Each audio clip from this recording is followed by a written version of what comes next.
everybody, thank you so much for clicking on this video. Today we have another episode of the FITT DOWN CHAT with a very special guest, Tina Tang. So Tina, why don't you introduce yourself? I'm Tina Tang, and I'm a Fit at 54 coach who trains women over 50 to bring strength training and plyometrics into their lives forever. And I do that through an online and in person. I love that so much. If you've been here before, you know that I preach movement at all ages, moving for long-term health, and I feel like you are the perfect person to bring on for this episode today. Before we kind of jump into the main topic that I want to talk about, which is menopause and training before and after, during it, I would love to know a little bit more about your journey into fitness, because I know, like me, you've lived many lives to get here. So why don't you tell us like a little bit of the trajectory getting into working in fitness? I feel like in life, whenever you make a change, it's because you're not content. So usually if everything's all good, you don't even think about changing or ambition, or I don't know what the right word is, but you don't make any major changes because everything's all good. So where I started coming out of college was working at an investment bank, because when I graduated in the early 90s, which is a little while ago. It's okay, I was alive. Because whenever I worked with, especially in fitness, most colleagues are much younger. Yeah. The hot job to have coming out of college was either investment banking or consulting. So, when you're younger, you don't really think. So that's exactly what I did. I was working at Goldman Sachs. And then I think about 5 years in, and I worked on the equities trading desk. I was working on a desk where the head of our desk, it wasn't that he was mean. He just was only mentoring the guys on the desk that were just like him. So that made me think about, do I want to be doing this? And I think it's something like that where you're not necessarily being taken care of, where you wonder, am I in the right place? And I was working at Goldman Sachs, which is the best of where you could be. So my thought was, I shouldn't be going to a different department, because then it just kind of prolongs the same question. And I'm not going to be going to another firm because I'm already at the best one I could be at. So I had decided to quit, and I wasn't quite sure what I wanted to do, but I knew that I wanted to work for myself, and that's something I've always wanted to do. And I had always been very artistic, but because my parents are Chinese immigrants, doing anything art related was always out of the question. They're like, that's a fun hobby. That's not what you do for a job. So when I left Goldman Sachs, I had thought about, okay, do I want to go into fashion? Do I want to do, I'm not quite sure. And at that time, for fun, I had been making jewelry just for myself. Yeah. And people would always compliment it. So I tried selling it. Like, I brought it to stores, to wholesale, and they're like, oh, this is great. And that just kept working out. So I ended up becoming a jewelry designer. And I started, let's say, a year after leaving, I had met someone, which ended up being my husband. He's like, why don't you open up a store? I was like, I can't open up a store. And he was an electrician. So he was in construction. He's like, find a space and I'll build it out. So we ended up finding a space, or I ended up finding a space that was very close to our apartment. So that was in the West Village. So I was a jewelry designer for about 10 years. I started so cool. Yes. It's kind of weird. It's like a different life. I was, let's see, I started with one store, and then I opened a second store in Olathe. And then I ended up having 3 stores. Oh my gosh. And then this is where everything's all cruising, everything's great. And then 2008 happened, which is the financial crisis. People weren't really shopping online. So you had the financial crisis, nobody's shopping, retail's really getting hit. The only thing that probably survived during that time, or between 2008 and 2010, were probably restaurants and bars.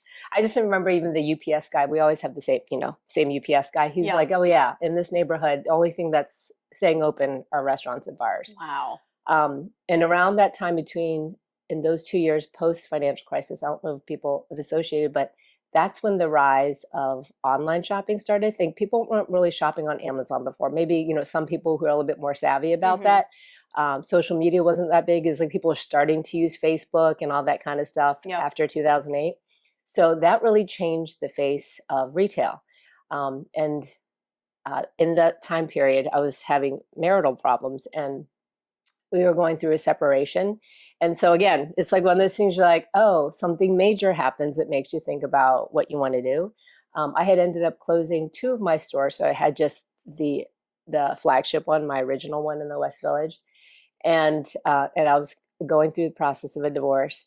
So I started to go to the gym. And I wasn't like a big gym goer. I was just going for somewhere to be when I was at home, because I had moved out of my apartment.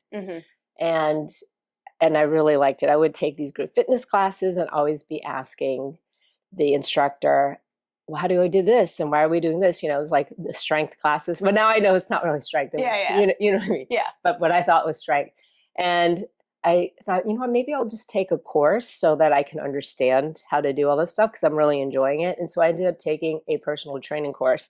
And back then, Equinox actually had something called Equinox Fitness Institute. It was basically, they provided education.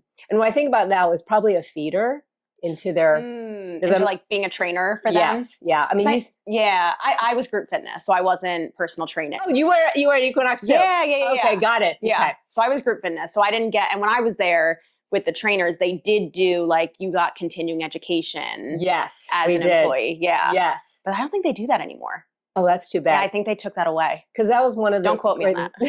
Because that's one of the great things when you're starting out, and they hire people who are inexperienced, as long as you're willing to put the work in. And I don't know if it was the same group fitness, but when I was there, I was probably the oldest, trainer. After the course finished, they were like, oh, if anyone wants to apply, please do. And so I was like, yeah, I could probably do this as a side gig, which you can't really do it as a side gig. Yeah. But so I ended up signing up or joining as a personal trainer. And they do hire a lot of people who don't have experience, and they provide a lot of education. As long as you don't mind getting paid very little. And working the floor. So for me, I'm like, okay, I've done this. So like when you work on Wall Street, the new people are the ones who get the coffee. You're in there an hour before everyone gets there. So back then we used to print stuff. So like print out market reports and stuff like that. So in starting it at Equinox, it felt the same as I'm like, I've done this before. You just bottom of the totem, and move your way up. Yeah. How did we get on oh, that's right. Becoming a jewelry designer, and then how I got into fitness. Yes. Yes. Right. So that's how I got into fitness. The economy affected everything for me. And then because people weren't buying things, this is where I think we naturally go to what's working.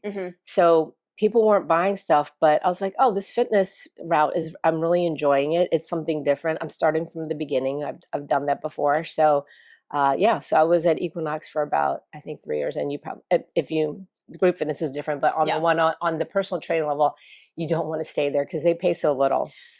And but it's a great training ground for anyone who wants to get into fitness or understand the business. Even the way they run business, I wouldn't think you do it the same way. I don't do it that way on my own. But then I, at a certain point, I'm like, I can't do this for someone else. I'll go do it for myself. And that's how I'm here. Yeah. I mean, I feel like you are a type of person who, no matter who you work for, whether it's someone else or yourself, you're going to hustle anyway. So you might as well hustle and reap all the benefits yourself, working. That's so funny you say that. I think that is like, you'd probably know that about yourself. Oh yeah. Where you're like, oh, I'm going to hustle. But now I think after you've done it for yourself, you realize, why am I building someone else's dream? Yeah. When I can work on my own. I feel like the more you learn and get educated, the more you develop, not necessarily your own method, you know what I mean? But like your own philosophy around movement and training. Yes. And it gets harder and harder to promote someone else's philosophy over time. That's absolutely true. I don't know if they did this for the group fitness, but like for when you were a trainer, because there's such high turnover, they'd be like, oh, would you be interested in management? And having run my own stores, I'm like, I would be interested if I can pick my own staff. I'm like, because if my numbers are going to be, if my performance is based on my team, then I should be able to pick my own team. And of course, that's not the case, right? They're like, no, you would have to work with. I'm like, well, I didn't pick those people. So no, I don't want to be in management. Yeah, I don't blame you. Yeah. And so now you are your own entity, I'm right? Own entity. Yes. And I love it. I love it too. And so tell me a little bit more about your business now, the demographic that you work with, just, give us the quick rundown. I think it's very natural that our demographic is very similar to us, I think. So I'm over 50, I'm 54. And so when I talk about things that always relates to what I understand going on in my life. So in the past, I don't know, 4 or 5 years, I've talked a lot about menopause, perimenopause, because I was going through it.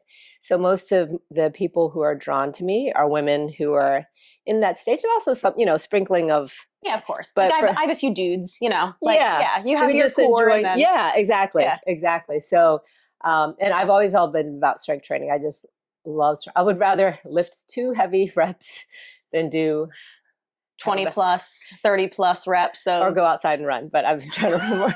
That's fair. That's fair. It's better to know what you enjoy. Yeah. But I know that we need that. But yeah, so I'd rather do the heavy few than do something constantly. Yeah, for sure.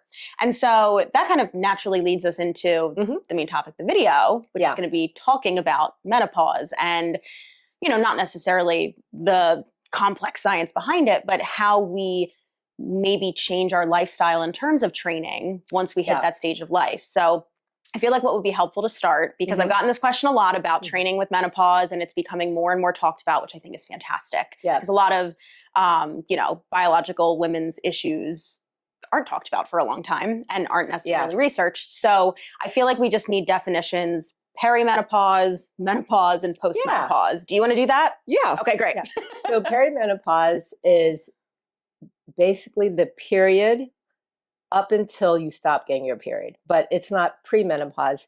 Perimenopause is when your actual menstruation is starting to change, and it probably happens post 30. So some people start in their 30s, but I think for the most part, people start in their late 30s, early 40s, and you'll notice that the way either your flow or the frequency of your period starts to change. So those are signs that you're in perimenopause. It's basically your hormones are your reproductive hormones are transitioning to postmenopause, which is you stop getting your period.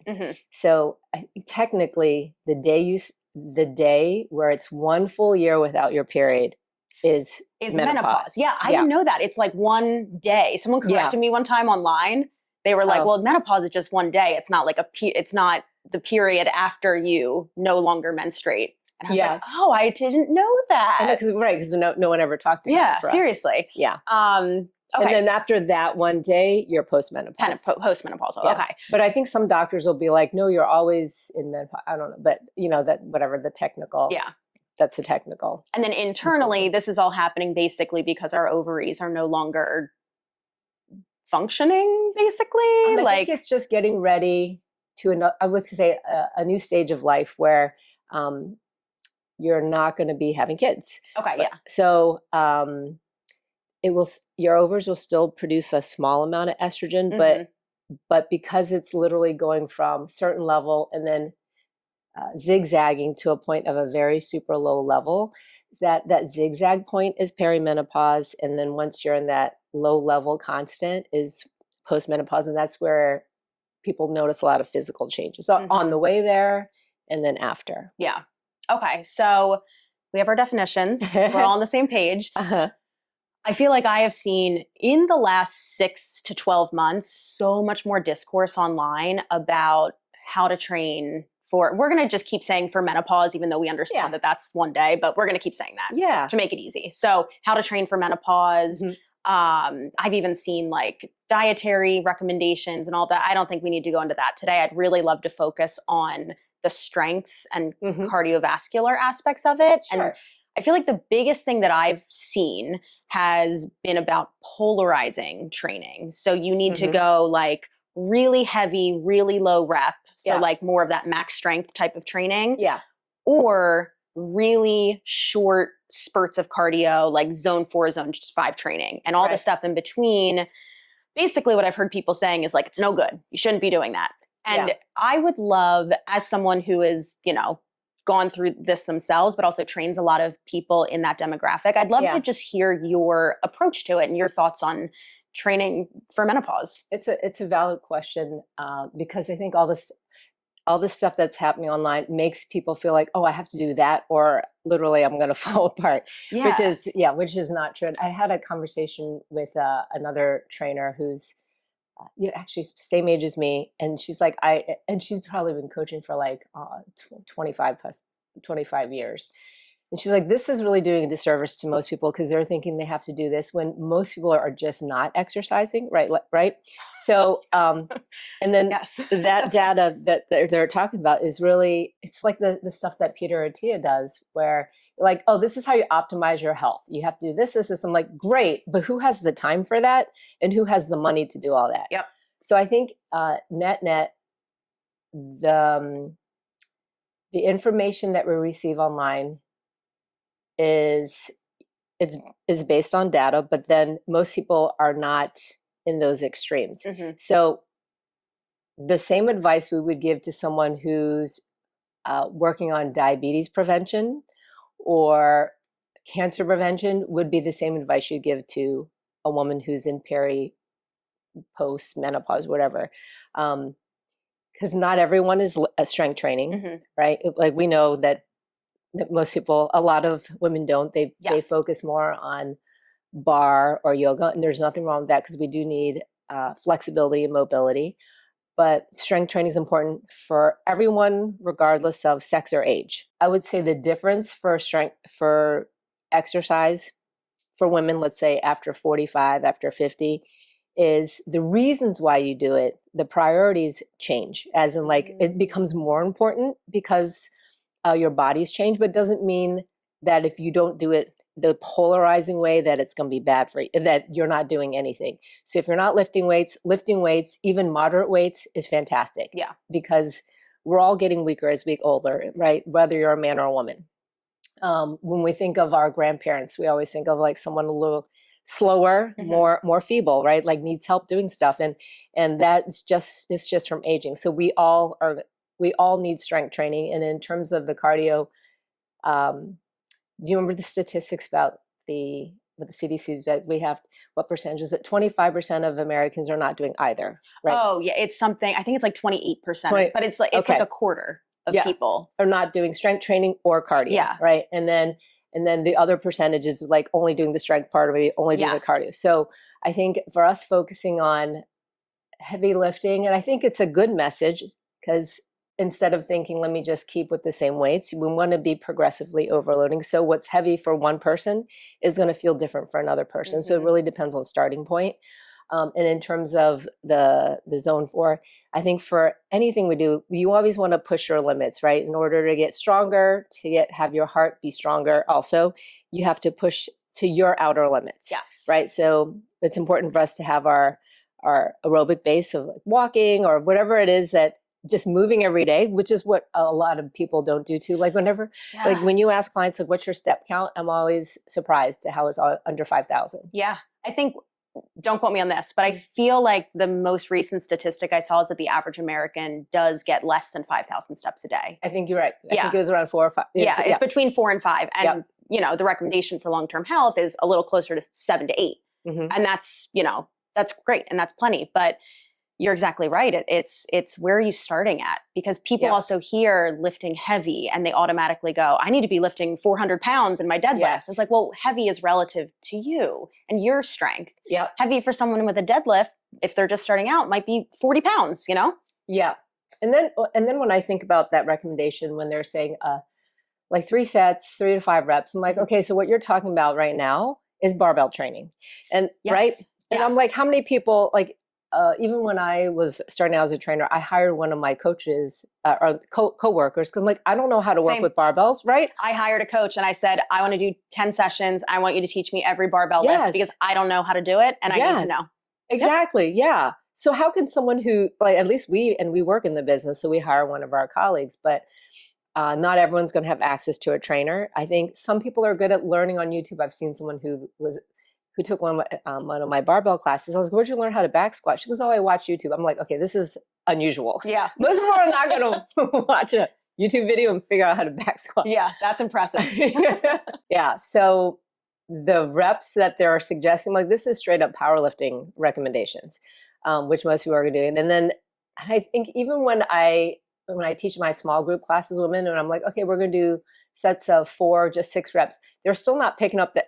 So like when we're thinking 6 reps, all right, like I can think in terms of a barbell, and even if with the dumbbell, it's gonna be so heavy. Yes. But for everyone doesn't know what that feels like if we work in the business. So, we get when you tell someone an RP, I'll be like an 8 RP, as in maybe you can get 2 more reps, but that's it. Yeah. But and then when I see the way, I'm like, I feel like it could be more. Mm-hmm. But, it's just experience. I think that there's 2 things here. It's I'm sure a lot of those recommendations are coming from controlled studies, and we can't scoff at that.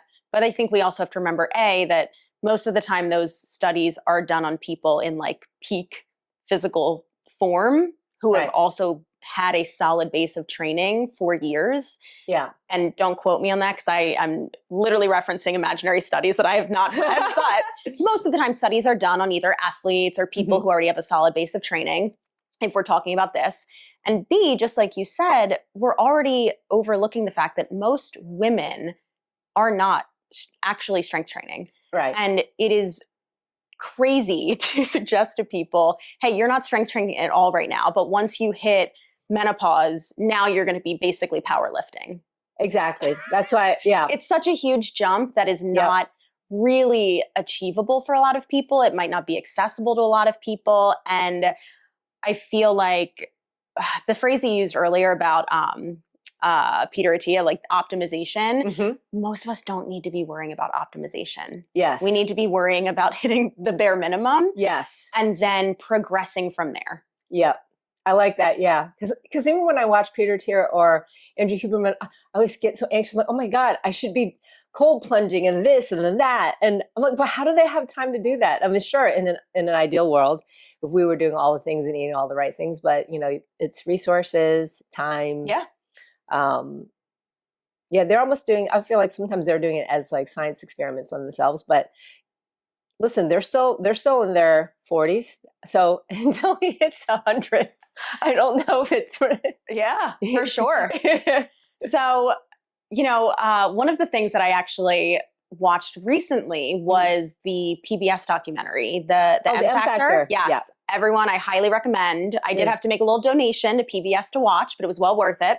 And one of the things that I actually found shocking that I didn't even think about was the impact on oral health. What they said about the teeth? Yes. So basically, just like when you hit menopause, a lot of women experience like tooth decay or gum decay and just weaker teeth. And at first I was like, whoa, what? But when you really think about it, if our ovaries are no longer producing the same level of hormones, which we'll just simplify and say like the big one is estrogen, right? And that has a lot to do with our bone density. And our teeth are bones. And so naturally, our teeth are going to get weaker. And for, people going through menopause, of course, it's going to hit that huge spike down. Yeah. And that blew my mind because I'd never heard of that before in my life. Actually, I hadn't heard, like outside of that, I hadn't heard about the teeth thing. What's funny is when women post-pregnant, like I think either in pregnancy, they have dental issues. Yeah. So I wonder if it has to do with the fluctuations or if that is just a diversion of resources, of their body for the baby. But and for anyone listening, I guess it's a relevant movie or documentary because they talk about all the different kind of symptoms people experience. And I think it's important to know part of the reason menopause symptoms haven't been talked about is because it is very different for different people. Yes. Like my mom, that generation never talked about it. So until I was going through it, and I asked her, I'm like, Mom, when did you stop getting your period? And she pulled out her old paper calendar. She's like, oh, when I was 50. I'm like, oh, so the same time, but you never told me? I gotta ask my mom now. You should. Do you have any siblings too? I do, yeah, one younger. Okay. Because they said like, oh, if you have is it a sister or brother? Yeah, sister. So whenever you get it, she's going to be more aligned to you. Oh. Because you guys kind of grew up in the same environment, like same time period, food and all that kind of stuff. But what your mom went through will be relevant. But yeah, there's interesting facts. Everyone thinks about hot flashes, but I never experienced hot flash for me. My main symptom was my period was wacky. And then when I went to the doctor, I was like, I thought something was wrong or I had cancer because it was like my period was coming every 2 weeks for like a long time. Oh my gosh. So then they're like, oh, you probably have polyps. But that's how uneducated a lot of gynecologists still are because it's not covered. Menopause isn't covered very much in med school. I don't remember if M Factor talked about it. They did. They said they got for, however many years of training they got like an hour or a month. Maybe it was something very short. Very small compared to the rest of it. Yeah. So that a lot of doctors are not necessarily comfortable. Yeah. And well, it's like doctors in nutrition. They get like a course. Yes. Right. Well, a doctor should not be giving nutrition advice. And so my doctor had never said, oh, you're 48. It's probably, I mean, that was prime. It's like irregular periods, 48, like almost 50. Yeah. But he's like, you might have polyps, blah, blah, blah. And then I had insomnia too, which is very common. Yes. And I literally did not know that was related. I was just trying to figure it out. And I'd go to my regular primary doctor. I'm like, I'm not sleeping. He said, have you tried meditation? I'm like, of course I've tried meditation and I've tried magnesium and every freaking thing. And I was like, I needed some sleep. So he reluctantly prescribed Ambien, which helped. But the thing with Ambien is it's very addictive. Yeah. So then I had to go, then I was like, I can't keep taking this. It's not going to help me long-term. So I ended up going, so the long story short is when you have insomnia, a cognitive behavioral therapist, all they do is insomnia. That's what helps you get through. And that's what all the governing bodies, like the conservative government, they're like, that's the number one remedy to hit first. Okay. That's a whole nother time. Yeah. So I have so much stuff on sleep. But then when I asked my mom about it later, she's like, oh yeah, that's right. I used to have some problems. Well, I didn't know, because around that age, you might be away from home already in college or post-college or whatever. So it's very important to know what your mom went through. Yeah. To give you a little bit more insight of what you might experience. Yeah. But it is we all have homework now. Everyone go ask your mom about menopause. Seriously, like my mom told me nothing until I specifically asked her about it. I feel like a lot of that too, and I'm sure, a lot of it is age and different cultures and everything as well. But I do feel like in general, anything having to do with menstruation, menopause, anything with a woman's body that might even have an inkling of relation to sex. It's like, you don't talk about it. And it's luckily become more and more normalized to talk about it. But I feel like, because we don't talk about it and because advances in studies on specifically women's bodies and the issues, or different differences in women's bodies have not been studied for that long, it is still like there's so much catching up to do. Yeah. And so the more information that you can gather on your own from other people's anecdotal experiences, I feel like is very helpful right now. Yeah, I think that's it. And then it makes you more aware. So then when you're around that age and you notice different things, like, oh, I wonder if it's this, because I think in the end, when you go to the doctor, you have to advocate for yourself. Like, I'm 48 or I'm 47. I noticed this. Do you think it's possibly? And then, Yeah. I've had an on and off client for a number of years, like pre-COVID, and we're working together now. But right when COVID happened, she started going through perimenopause, which at that point, neither of us had ever heard that term before. Yeah, absolutely. Yeah. And this was a few years ago. And I remember at the beginning of session, she would be like, Justina, I feel like I'm going crazy. I can't sleep. I can't remember. I walk to the fridge and I can't remember what I'm going to. She's like, I think I'm going insane. And there's been a number of people who I know who have gone through that phase and they think they're going crazy, or like you said, it's like, do I have cancer? Like what's going on? And I feel like the more information we have about the changes that could be potentially showing up as symptoms during that age, the better, so that you don't worry yourself into the ground. No, it really is. You do feel like something's wrong, because especially if the doctor's not suggesting, let's look at whatever these kind of things, because it's possible you're going through perimenopause. Yeah. So like if you went to the doctor, what they would do is probably screen for anything serious. So like, oh, you're noticing that. Let me make sure it's not X, Y, Z. And then, then they can decide if it's probably perimenopause. There's a couple tests they can do. But I know from one of my doctor colleague experts that I always ask questions, she said, as long as you're not on an IUD or where it's harder to tell, but she's like, literally your period will tell you. If it starts changing in terms of frequency, the flow changes and it continues to be different, you're in perimenopause. I'm just thinking, like, for everyone that's listening, when you were asking about the working out and how it's different. I'd love to hear a little bit more. And I'd also love to hear what you do. Like, what is your yeah. training like too? Because I feel like that, so you take it away. Okay. I was thinking, it's really hard to convince someone who loves yoga or Pilates or something different to do something different. I think even when we talk about it online, we're not going to, it's like trying to tell these days, a Republican and Democrat to switch parties. Yeah. Can't, I think someone has to come to it on their own. And so all the research can tell us, yes, strength training does this for your muscles, which in turn strengthens your bones. And for women post-menopause, we do have a bone density compromise. Yes.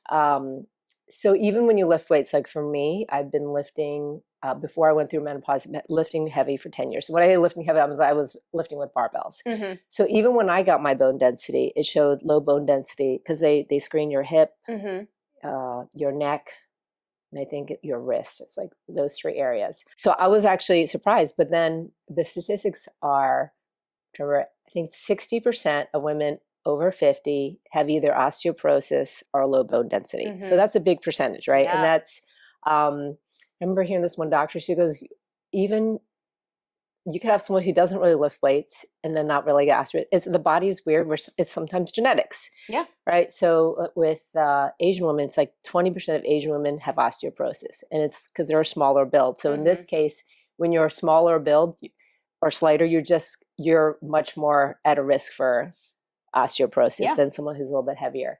So the importance of, I guess, when we think about all the things that we should be doing anyways, the priorities shift. You're like, oh, if I have to really care about my bones, because I never think about bones either. I've never broken one, but your likelihood of breaking a bone, or even those, do you remember those commercials?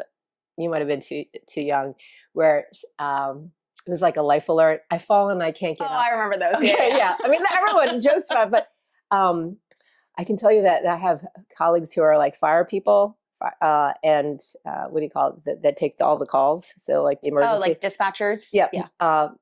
Those different friends say their number one call is about people who fall and can't get up. Wow. So like it really happens for elderly people. They fall and they don't have the strength, or they just don't have the musculature to get themselves up. Yeah. So you can think about it, the strength training is important for kind of preempting that happening or just slowing it down. Yeah. Because we never think of older people as strong and fast, right? And then I do plyometrics. And I was like, I didn't grow up playing sports. Yeah. So a lot of the stuff that I do now, I'm like, oh, I could be better at this if I actually did this when I was a kid, right? Like I'm like trying to do ace skips. I'm like, I feel so.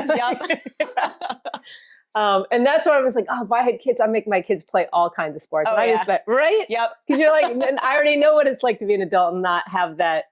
We're not uncoordinated. We work in fitness, but there's certain things that are athletic. Yes. There's like a lot of the just agility things, and even just understanding like, oh, you're going to do this for 10 yards. And in my brain, I'm like, how far is 10 yards? Yeah. Oh my God. Thank you. I was like, is that short? Is that long? Yeah. I have no concept to this day. We both work out under the same programming. Yes. And then the coach will do this for 10. I'm like, I have no idea. Well, it's like 5 yards. I'm like, is that just like 3 steps? Yeah. Like, how much is 5 yards? Yes, but if I had played a team sport growing up, I probably would know.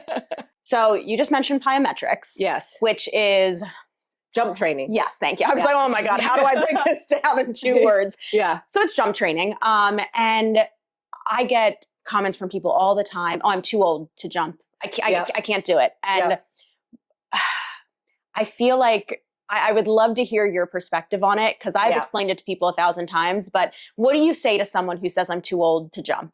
So I think I get a lot of people coming to my Instagram feed because I always show my jump training. Yeah. And then for everyone, if you check it out, I only started probably 2 years ago. I don't even know how quite I get. I have a trainer, so we were doing something. It was more probably strength based, and he'll throw in some dynamic stuff. And I just realized, like, oh, I'm not good at this, and I kind of want to get better at it. It was stuff like, let's say there were hurdles, like jumping over hurdles, but I felt like being in a dance class where I'm like, I don't know what I'm doing. Yeah. So I said, I just want to focus on the plyometrics. So plyometrics being, it can be a lot of things. It can be just jumping in place. It can be doing skater jumps, so back and forth. It can mean jumping on a box. So it's just basically you're jumping in different directions. And that is the comment most people think when you're especially over 50, my knees hurt or whatever. But the less we do in that kind of reactive stuff, we just get slower. So when we think about my parents are, my parents are slow. They're both 87. And when we go somewhere, they have to walk slower. And then of course their reaction time is going to be slower. But it's like everything that we do in life, if you don't practice it, you're just going to get, if you don't use it, you'll lose it. If you don't use it, you'll lose it. Yeah. I was like thinking about how I used to take piano lessons when I was a kid. And then now if I hop on a piano, and I haven't touched it since, we'll just say 40 years, but if I get on a piano, I can remember I can't even tell you why. I'm like, I can play these notes. If I hear something, I can play the thing, but I'm like, which one, if you said, which one is E? I'm like, I don't know. I have to be like, C, D, I have to do it that way. And then to read music, I'm super slow, but it hasn't gone out of our memory. I don't know if you play piano. I do actually, yeah. And you know what I'm talking about? Do you play regularly? I try. I'm trying to get better at it, but yeah. Okay, but you know what I mean, right? So if you don't touch it, absolutely. So you start reading music. I'm like, wait. I'll look on the thing. Like, what note is that? I have to count the keys. Yep. So it's there. It's just a lot slower. Yeah. It's like a language too. If you've ever learned another language, so you just have a slower. What's that word for that? Because you can passively it comes in, but the active part is very hard. Yes. Right. And it's the same for jump training. So whatever I say, people like, oh, I can't do it. I'm going to hurt my knees. But it's like everything. So for anyone who's ever tried to go running and you've never run before, like you haven't run since you were a kid, everyone ends up going, let me go for 20 minutes, which are freaking long. 20 minutes is like 2 miles. That's a long run. Yes. And then it sounds like it's not much, right? You're like, oh, only 20 minutes. But the next day you're going to be super sore. Some people get shin splints. And it's literally because you just made your body do this thing that it wasn't doing. Yeah. Right. And so the same is with jump training.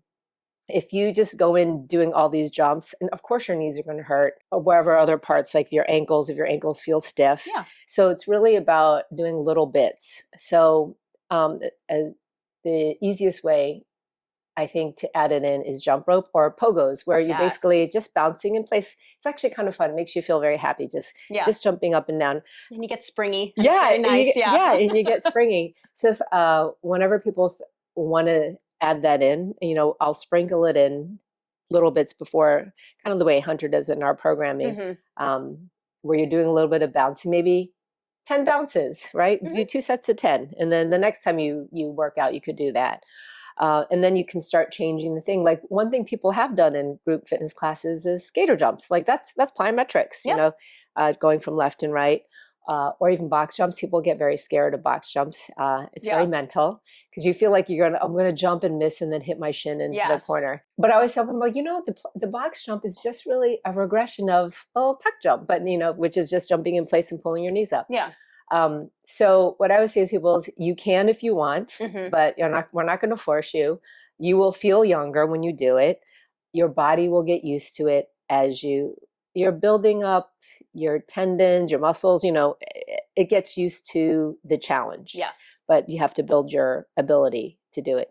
Like, that's why Couch to 5K exists. I was like, that's the way I think and if you haven't done the program, they make you walk for a minute, then you run for a minute, then you walk. Because literally what it's doing is building up your physical capacity to handle the longer run. Yeah. And it's going to be the same with jumping. Yeah. I mean, it's the same thing as like, oh, you want to start strength training. You wouldn't start by lifting more weight than your body can handle. It's the same thing. You wouldn't add in impact work higher than your body can handle. So starting slow and scaling it. Yeah. So I feel like for all the stuff that we're talking today, there is no, it's the same. Yeah. Right? Yeah. Like even with the strength training or plyo in peri post menopause, it's the same as you would have anybody do coming into it. Absolutely. The priority to your health might change, but the reasons for your health, that why you do it for everyone is the same. Yeah, absolutely. I want to get into the fun stuff. Oh, it's the this or the that. This or that. Okay.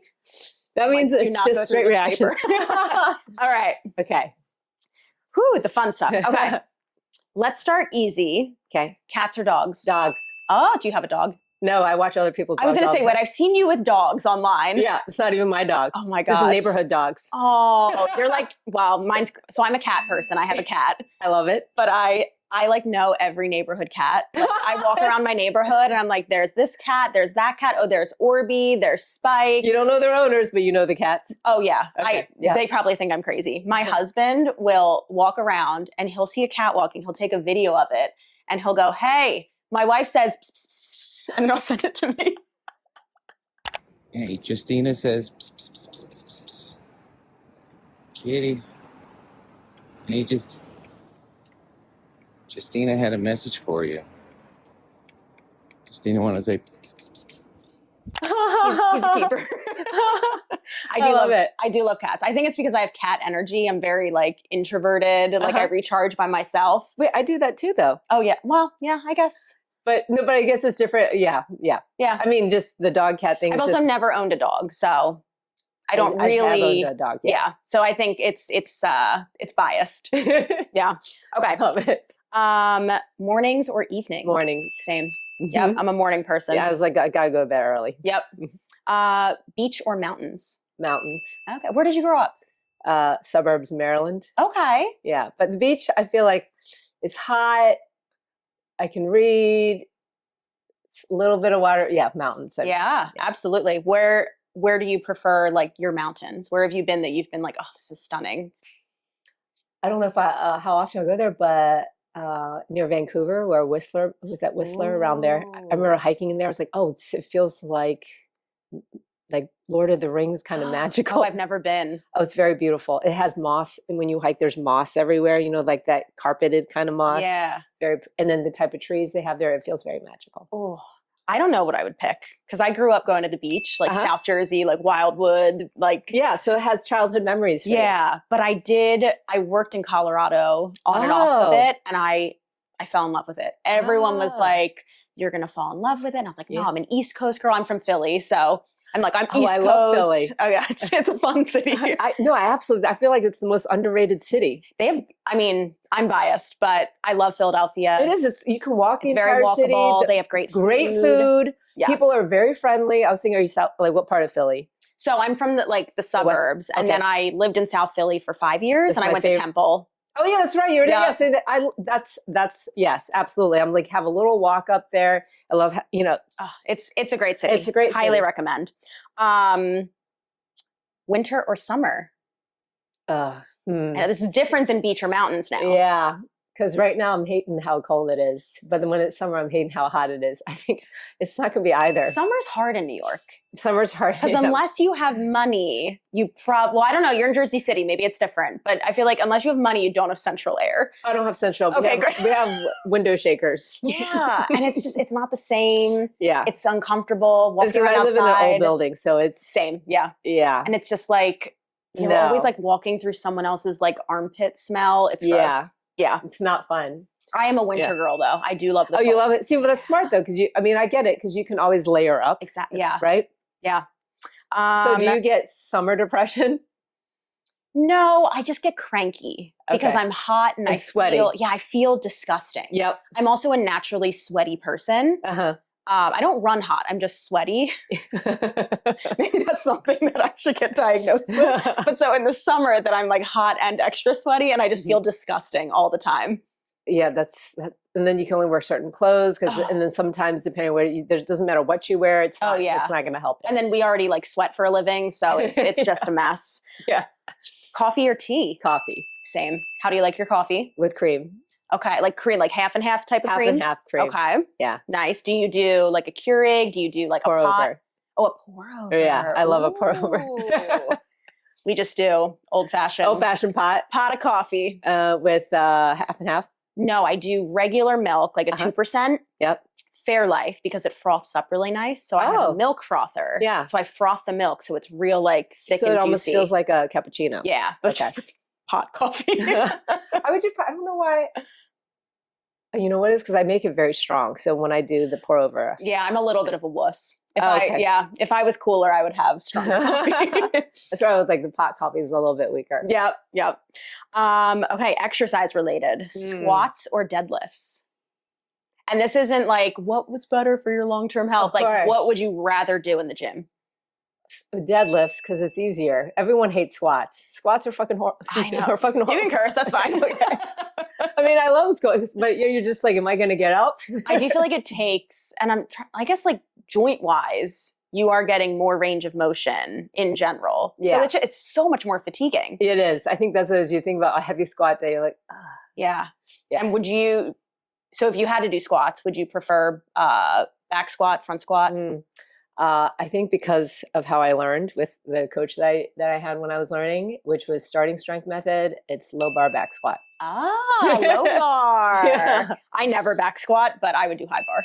The high bar? Yeah. Uh-huh. I'm more comfortable a little more upright. I don't know why, but I also prefer deadlifts. 100%. Yeah. I love. You can always pick something heavy, but trying to carry that on your back is yeah. And it's more of a mental thing because you can just put the bar down. Yes. You can't really go anywhere here. I saw a funny, wasn't a meme, you know, Jason and Lauren Pack. Mhm. He did a funny video. He was back squatting and he had that Queen song going on. Under pressure, coming down on me, That's coming good. down. As he was getting to the bottom, I'm like, oh yeah, that's exactly it. Yep, 100%. All right, last one. Okay, Push-ups or pull-ups? pull-ups. I would go push-ups. Probably because I'm better at them. Yes, we're always gonna pick the thing we're better at. Yeah. Yeah. My big goal this year or last year was to get 3 consecutive. I do chin-ups because I have like a weird shoulder thing. It doesn't feel good. 3 consecutive chin-ups. And I got 5. Yes. I love But it. I always do this thing. I like train for them. Uh-huh. And then I go, oh, I did that. And then you're done and you're like, I'm not going to touch it again. Yeah. Until it like comes back up in programming. I'm like, oh, right. Oh, that's right. That's right. Yeah. I'm like, oh, I have to work on these to keep them. Yeah. Because like we said, if you don't use it, you'll lose it. Yeah. That's so funny. You're Yeah. just like, oh, I can do it. Okay. You're looking at it almost like doing a marathon. Like I ran it. Okay, I'm done training for it. So I think some of it's a mental thing too, but they're so hard. Yeah. So Tina, before Yes. we sign off, I would Yeah. love for you to just tell everyone where they can find you online. You can find me on my website, ironstrongfitness.net, or on Instagram at ironstrongfit. Amazing. Tina, thank you so much. This was so much fun. It was a lot of fun. Hopefully, if you guys have any questions, you can leave them down below, or you can absolutely message Tina directly. She also offers coaching just like I do. She offers different courses online. So if you're interested in learning more, definitely give her a follow. Woo! We did it! It was a lot of fun.